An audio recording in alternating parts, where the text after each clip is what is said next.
പറഞ്ഞു കഴിഞ്ഞാൽ ഞാൻ അതേപോലെ പറയാം. ഒരാളെ ഇറിറ്റേറ്റ് ചെയ്യണതിന് ഒരു ബുദ്ധിമുട്ടാണ്. ഇറിറ്റേറ്റ് ചെയ്തുകൊണ്ടിരിക്കുകയാണ്. അതുകൊണ്ടാണ് ഞാൻ ഗ്യാസ് ഫയൽ ചെയ്തത്. ഞാൻ കൂടുതൽ ഇങ്ങനെ സംസാരിക്കില്ലെന്ന് പറഞ്ഞാൽ അതാണ് വക്കീൽ പറയുന്നത്. ചേട്ടാ ഉദ്ദേശിക്കുന്നത് എന്താണെന്ന് പറഞ്ഞു തന്നെ ഞാൻ അതേപോലെ പറയാം.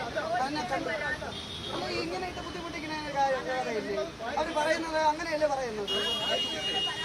അല്ല ചേച്ചി, ന്യായത്തിന്റെ ഭാഗത്ത് നിൽക്കുക. ആരായാലും റോഷ്നി എന്ന് പറയുന്ന വ്യക്തി 30-ാം തീയതി തൊട്ട് ഈ 3-ാം തീയതി വരെ എന്താണ് വരാത്തതെന്നാണ് ഞാൻ ചോദിക്കുന്നത്. ഒരാളെ ബുദ്ധിമുട്ടിക്കുന്നതിന് ഒരു കണക്കില്ല ചേട്ടാ. നിങ്ങളൊരു പെണ്ണാണ്, ഞാൻ ഒരു ആണായതുകൊണ്ടാണ് നിങ്ങൾ ഇങ്ങനെ പറയുന്നത്. ഇനി നാളെ ഒരു കാലത്ത് നിങ്ങൾ അനാവശ്യം പറഞ്ഞെന്ന് നിങ്ങൾ ചേർത്ത് കൊടുക്കുന്നത്.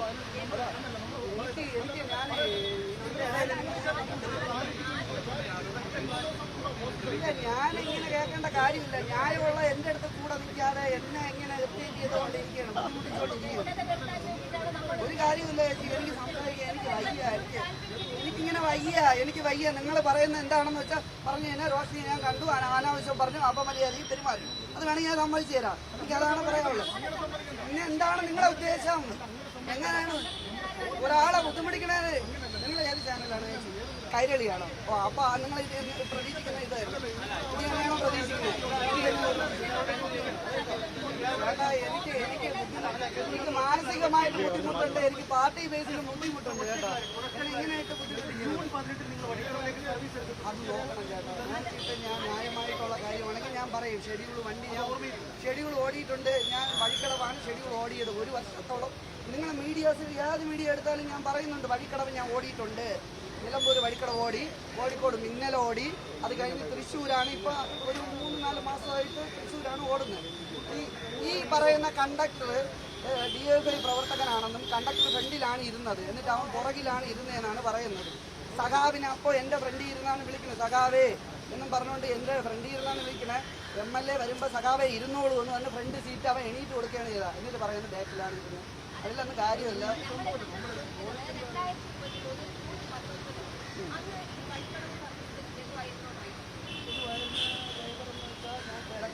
ഞാൻ തിരക്കിയിട്ടില്ല, ഞാൻ ഡിപ്പാർട്ട്മെന്റുമായിട്ട് ഇടപെട്ടിട്ടില്ല. ഞാൻ പറയില്ല, ഞാനൊരു ഈ ഡേറ്റും ഈ കാര്യവും ഇവർ പറയുന്നതനുസരിച്ച് എനിക്ക് ഡിപ്പാർട്ട്മെന്റിൽ നോക്കിയാലേ അറിയാവുള്ളൂ. നിങ്ങൾ ഇപ്പോൾ എന്ത് KSRTC അന്വേഷിക്കട്ടെ.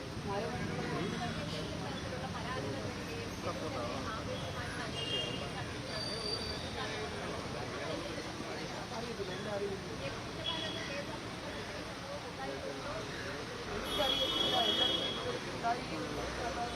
ഈ ഒരു പ്രശ്നം അല്ലാതെ എൻ്റെ അങ്ങനെ പറഞ്ഞിട്ടോ കേട്ടിട്ടോ ഇല്ല. അങ്ങനെ ഒരു അറിയില്ല. 2 വർഷമായിട്ട് ജോലി ചെയ്യല്ലേ.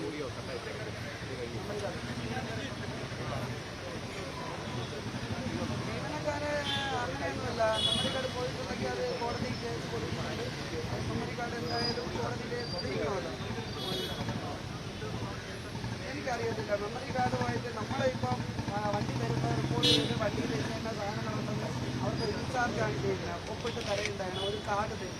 കാർഡാണ് നമ്മളെ താക്കോലായിട്ട് നമ്മൾ കാണുന്നത്. ആ കാർഡ് വാങ്ങിച്ചുകൊണ്ടാണ് നമ്മൾ പോകുന്നത്. അതിൽ ഈ മെമ്മറി കാർഡ് ഉണ്ടോ എന്നല്ല, വണ്ടി ഫുള്ള് ചെക്ക് ചെയ്യുമെന്ന് പറഞ്ഞ് എഴുതി ഒപ്പിട്ടാണ് തരുന്നത്. അപ്പോൾ അവർ ചെക്ക് ചെയ്ത് തന്നെയാണ്. നമ്മൾ പിന്നെ അതിനെക്കുറിച്ചൊന്നും നോക്കുന്നില്ല.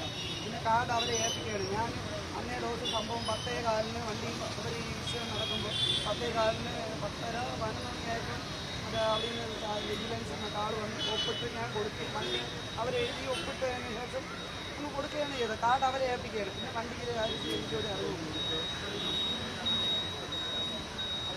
സർവീസ് കൊടുക്കുക. അതിനുശേഷം ഞാൻ ഇതിനെക്കുറിച്ചൊന്നും അറിയുന്നില്ല. ഈ വാർത്തയിൽ ഇതായിട്ട് ഞാൻ എയറിലാക്കിക്കൊണ്ടിരിക്കുകയാണ്.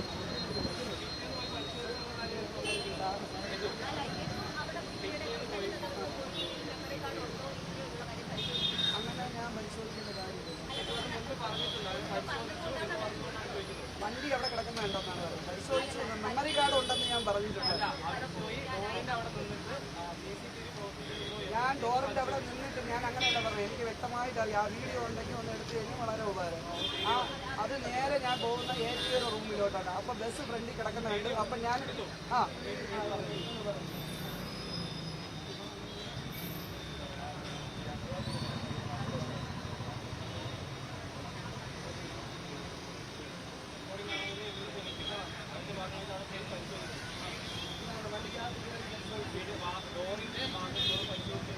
ലോറിൻ്റെ അകത്ത് നിന്ന് ഏറ്റി ഒരു അങ്ങോട്ട് പോയപ്പോൾ നോക്കി എന്നാണ് ഞാൻ പറഞ്ഞത്.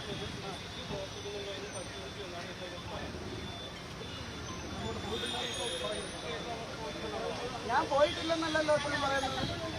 പോയിട്ടില്ലെന്ന് പറഞ്ഞു. അപ്പോൾ ഒരു കാര്യം പറഞ്ഞു തന്നാൽ ഞാൻ അതേപോലെ പറയാം. അതാണ് ഞാൻ പറയുന്നത്. എനിക്ക് ATA കാണേണ്ട ആവശ്യമുണ്ടായിരുന്നു, പോകണമായിരുന്നു. സാറ് വിളിപ്പിച്ചു തന്നെ. അപ്പം ഞാൻ കാണാൻ പോകുന്നത് അന്നും മീഡിയസിന് എല്ലാവരും ഞാൻ വിളിച്ചതാണ് അന്ന്.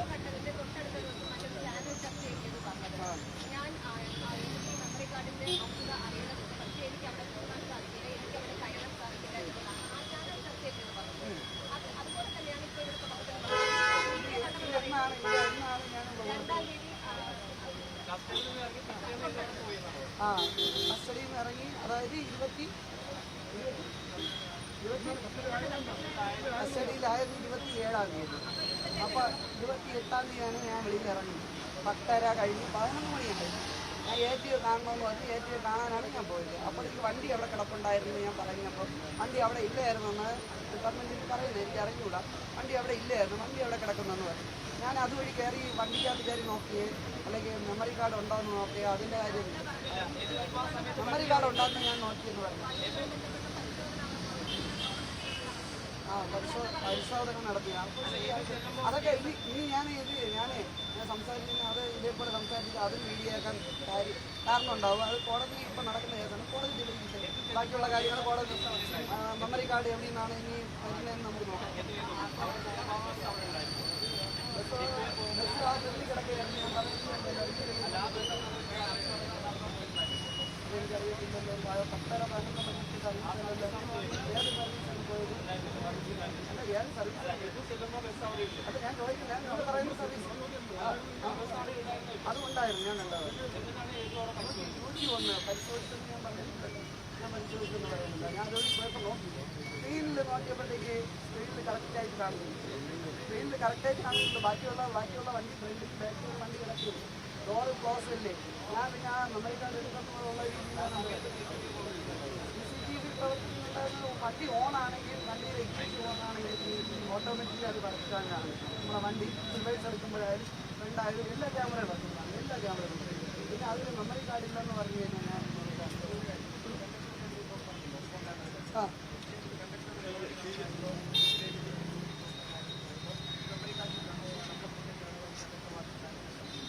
സംശയമുണ്ട്. പാർട്ടിയിലുള്ള ആളാണെന്ന് അവനെ തന്നെ ഇങ്ങനെ പറഞ്ഞു. നമ്മുടെ സഖാവിനെ വിളിച്ചു എന്ന് പറഞ്ഞു. അപ്പോൾ അത് ഉണ്ടാവും. ഞാൻ ഒരിക്കലും എൻ്റെ കൂടെയുള്ള സ്റ്റാഫിനെ കുറ്റം പറയുന്നില്ല. പക്ഷെ എന്നാലും അവൻ്റെ ഭാഗത്തുള്ള പാർട്ടി ബേസിലുള്ള അവന് പ്രഷർ കാണുമായിരിക്കും. അവനെന്തെങ്കിലുമൊക്കെ പറയാൻ സാധ്യതയുണ്ട്, ചെയ്ത് കാണും. ഇതിനിടയ്ക്ക് ഇത്രയും സമയം കിടക്കയില്ലേ. 10:30 വണ്ടി അവിടെ കൊണ്ടിട്ട്, അതും യൂണിവേഴ്സിറ്റി കോളേജിൻ്റെ ഫ്രണ്ടിലാണ്, സംസ്കൃത കോളേജിൻ്റെ ഫ്രണ്ടിലാണ് ഇടുന്നത്.